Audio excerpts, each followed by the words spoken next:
Hey everyone, welcome back to Crypto Cash. Thanks again for joining me here. Hope you're having a fantastic day. Quick look here at MYRO, seeing what's going on. This is kind of a doozy here.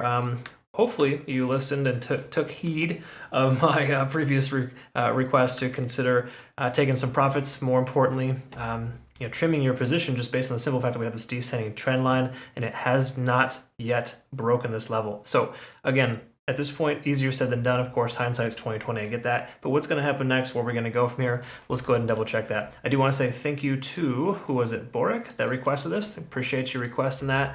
I'm going to go ahead and cover some of our requests here in a moment, of course.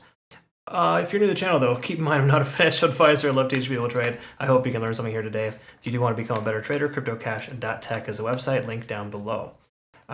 So what we want to look at here really quick before we get started is just kind of pull out some previous support and resistance levels just so we can kind of pay attention and understand these are some areas here, of course, that are fairly important. So this previous level here, this is a previous resistance at about 4.5.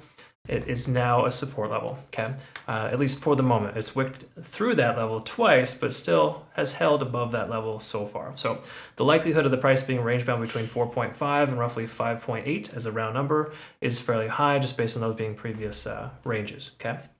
Having said that, we can go ahead and see roughly what this looks like on a larger time frame. But to zoom in, or more so important, if we kind of look at the big picture here, you can see we've completed our ABC, or sorry, our 1, 2, 3, 4, 5 pattern for the coin. In other words, we've seen 2 lower lows and 3 lower highs, effectively giving us a consideration here for a pivot. In other words, the price could essentially complete an ABC on the way back up. Is that a guarantee? No, but it is a possibility. Okay, so let's talk about that. Take a look at the daily time frame. First of all, let's go ahead and clarify and summarize. We're in a situation right now where we're below all moving averages that are currently available. Okay, this is being a newer coin. We don't have the 100 or 200 SMA yet, but generally speaking, we're below all moving averages. Not a great sign. Stochastic RSI is extremely low. Money flow index is at a 10, which is practically bottomed out, and we're getting really close to 30 on the RSI on the daily. So it shouldn't come much lower. That's really the bottom line and how you want to look at it here. Keep in mind this lower support level at 4.5 was a previous resistance back in December, shortly after the price hit its all-time high. So previous all-time high, new all-time low, generally what we're looking at there. Okay, MACD is still diverging, so all the more reason to be very, very cautious with your longs. If you are considering a long position, make sure you adjust your stop loss higher. Don't just buy it, set it, and forget it. Sorry, do set it and forget it, but make sure you're setting it and ensuring that you are paying attention to it and moving your stop loss higher as you gain profit. It's not the market to be kind of just letting things go willy-nilly right now, okay? So 4-hour time frame, we're below all moving averages here. We do have the 100 and the 200, of course, averaging themselves out close to that 12-cent mark. We'll talk about that later, but right now we're below the 20-day SMA until we break above that level. It's basically considered a no-buy zone for longs. It's generally the concept on daily time frame, at least when you're below all 4 moving averages. So I would just be very cautious in taking a long if you are considering one. Stochastic RSI is swinging down once more. We can see money flow index is very low, and RSI is also pretty low too. So both those things combined put us in a situation where the price action should bounce, but it hasn't yet. Okay, so generally speaking, not a great sign. That's fully bearish. So buying that kind of dip is extremely risky. So please be careful if you do. Moving average convergence divergence is slowly losing momentum, but nothing significant there yet. All in all, nothing crazy to write home about here, right?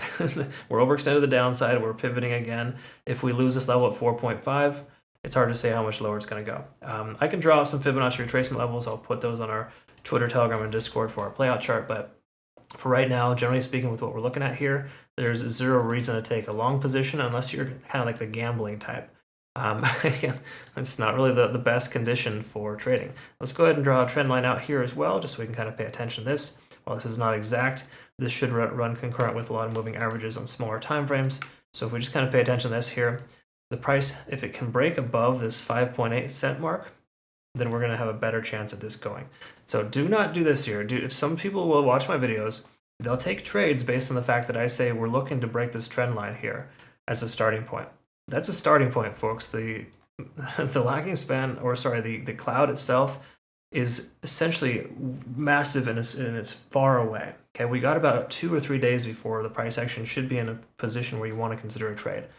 Having said that, if you're buying right now, you're buying into a resistance, okay? So keep in mind, there is a lot of responsibility that comes with buying into a resistance. It means monitoring your trade all the time. Okay, don't just set it and let go. Make sure you double check it and ensure it's where you want it to be, and consistently monitor your trades as the price goes up. Okay, if it goes up, there's no guarantees here, right? Good news, this is a slight consolation. Lagging spans intersect on the price action here, which implies that the price shouldn't go too much lower, or more importantly, rather, if you have a short position open, you should consider taking profit. That's basically what it's saying. Cool, so lagging span, almost intersect with the price action. Conversion line's way below the baseline, and we're well below the cloud. So we have basically 2.9 out of 3 reasons not to take a trade right now, okay? And that goes for everything that we've seen here so far. There's literally no reason to consider a long position right now. Now again, in 24, 48 hours, the price breaks through this descending trend, kind of breaks above the cloud and kind of maintains itself at the 7 or 8 cent mark. It might be a different story. But I think a lot needs to happen between now and then for that to occur. Between now and then, I would recommend just no trade at all, right? Because again, lagging span soon to intersect. That does tell us here that if you have a short position open, you should have taken profit by now. And if you haven't taken profit on either a long or a short, what the hell are you doing? I mean, if you're the kind of person that has to brag online about how great your trade is because you got this wonderful screenshot that shows 1,000% return, that's fine. That's great. And I love that couldn't work for you on occasion. But what doesn't work is if you don't do that, and it turns itself around and you see terrible gains. With us, we take 5x leverage trades all the time. We get 72% in 5 days or 46% in 17 days. That's what patience tells you, and that's where you can get these kind of gains, because you're able to let the trade run and not be super concerned with it all day, every day. So please be careful with high leverage, right? Our scalping bot, monstrous trades here with XRP today. Same thing with Chainlink, right? So just scalping the market here. If you want to check that out, cryptocash.tech is a site link down below. If not, that's cool too. I greatly appreciate you watching. Please learn what you can from all of my videos. And if you want to become a better trader again, cryptocash.tech is a site. Last but not least, we use Bitunix as an exchange for our community because there's no KYC or VPN requirements. Link down below for them. They're phenomenal. Be sure to check them out. All right, that's all I got for you. Thanks again for watching. We'll see you in the next one. Have a good rest of your day. Take care.